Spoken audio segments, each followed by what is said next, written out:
तो बाइनरी का मतलब बाइनरी सिस्टम में बिट और बाइट। बाइनरी नंबर हमेशा किससे मिलकर बनाना, बिट और बाइट से, 0 और 1। कंप्यूटर हमेशा कौन सी लैंग्वेज से बनता है, 0 और 1। अगर कोई चीज ऑफ हो रही है तो 0 और कोई चीज ऑन हो रही है तो 1। तो बाइनरी नंबर हमारे पास 4 प्रकार के होते हैं। सबसे पहले बाइनरी 0 और 1।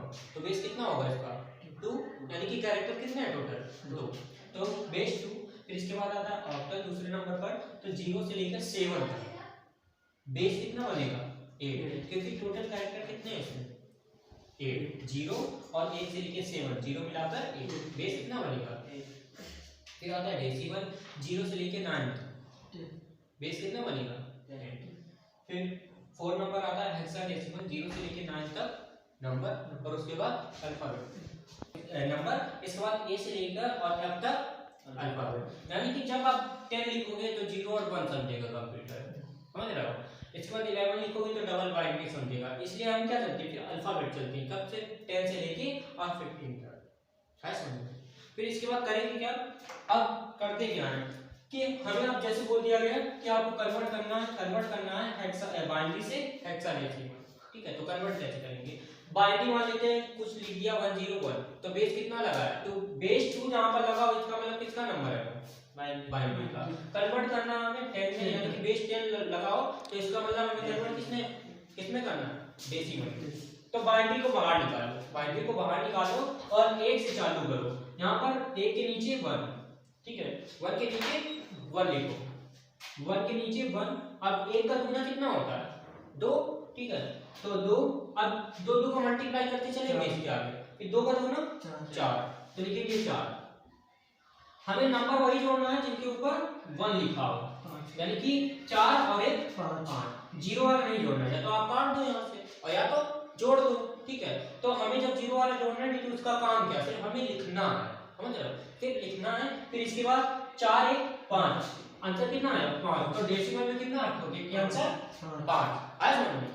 फिर कोई दूसरा दे दिया गया, मान लो इसी जगह कोई दूसरा नंबर भी हो सकता है, जैसे मान लेते हैं कि 1101 बेस 2, इसका मतलब किसका नंबर है, बाइनरी का। कन्वर्ट करना हमें डेसिमल में, यानी कि 10, ठीक है, सॉरी 10 लगा हुआ बेस, तो इसका मतलब किसका नंबर है वो, ठीक है। बाइनरी से कन्वर्ट करना हमें डेसिमल में। अब फिर बाइनरी को बाहर निकालो, तो 1101, ठीक है। अब फिर से 1 से चालू करेंगे, तो 1 का दुगना 2, ठीक है, 1 का दुगना 2 और 2 का दुगना 4, 4 का दुगना 8 और 8 का दुगना 16, ठीक है। अब हमें कौन सा जोड़ना, कौन सा है जिसके ऊपर 1 लिखा हो, तो जो ये लिखे हुए तो ये लिखे हुए हैं, तो 3 और 16 और 24, 24 और 3 27, टोटल आंसर कितना आएगा 27।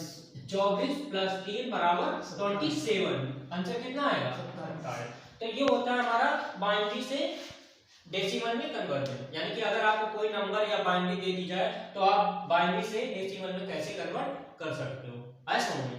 फिर अब समझते हैं कि अब बोल दिया जाए कि डेसिमल से बाइनरी, फिर अब इसी का ठीक उल्टा किया जाए, तो अब करेंगे क्या, ठीक है। ये वाला समझ में आया, ठीक है। अब इसका बात समझ में आया। अब यहाँ पर लिख लेते हैं कि जैसे हमें कोई संख्या दे दी गई, मान लो दे दिया गया कि 20 को 21 मान के चलते हैं, ठीक है। बेस 10 कन्वर्ट करना में बाइनरी में, ठीक है। अब इसकी कैसे बाइनरी लिखेंगे, तो ये हटा दें, ये संख्या हटा दें, ठीक है। तो सिंपल सा हम 1 से चालू करेंगे। 1 का दुगना कितना होता है, 2, 2 का दुगना 4, 4 का दुगना 8, 8 का दुगना 16, अब 16 का दुगना करोगे तो कितना जाएगा 32, लेकिन संख्या कितनी दी गई है 21। इस संख्या के हमें नीचे रहना है, इस संख्या के हमें ऊपर नहीं जाना है। तो अब 16 का दुगना करोगे तो कितना आएगा 32, ठीक है। तो हमें नहीं करना, हम कहां तक रखेंगे 16 तक। अब आपको संख्या ऐसी जोड़नी है जो संख्या जोड़ने पर हमारा कितना आ जाए 21। तो क्या जोड़ेंगे, 16 4 20, 20 1 21। तो यहाँ लिखेंगे 1, जो संख्या जुड़ रहे हैं उनके नीचे 1 और जो नहीं जुड़ रहे हैं उनके नीचे 0। तो 16 जुड़ा, फिर ये नहीं जुड़ा, 16 4 20 ये जुड़ा, तो इसके नीचे 1, फिर 20, फिर 0 और 1 0 1 0 1, समझ रहे हो। इसकी बाइनरी क्या आई 1 0 1 0 1, ये हमारा आया बाइनरी का आंसर। हमें बाइनरी में तो कन्वर्ट करना है, क्योंकि हमें डेसिमल दिया गया था, हमें कन्वर्ट किस में करना था, बाइनरी में। तो बाइनरी हमारी ये निकल कर आ रही 10101, क्योंकि 16 4 20 और 1 21। तो 1 जो नहीं जोड़ना उनके आगे नीचे 0, फिर 1, फिर 0, फिर 1। आया समझ में? कोई दिक्कत? ठीक है।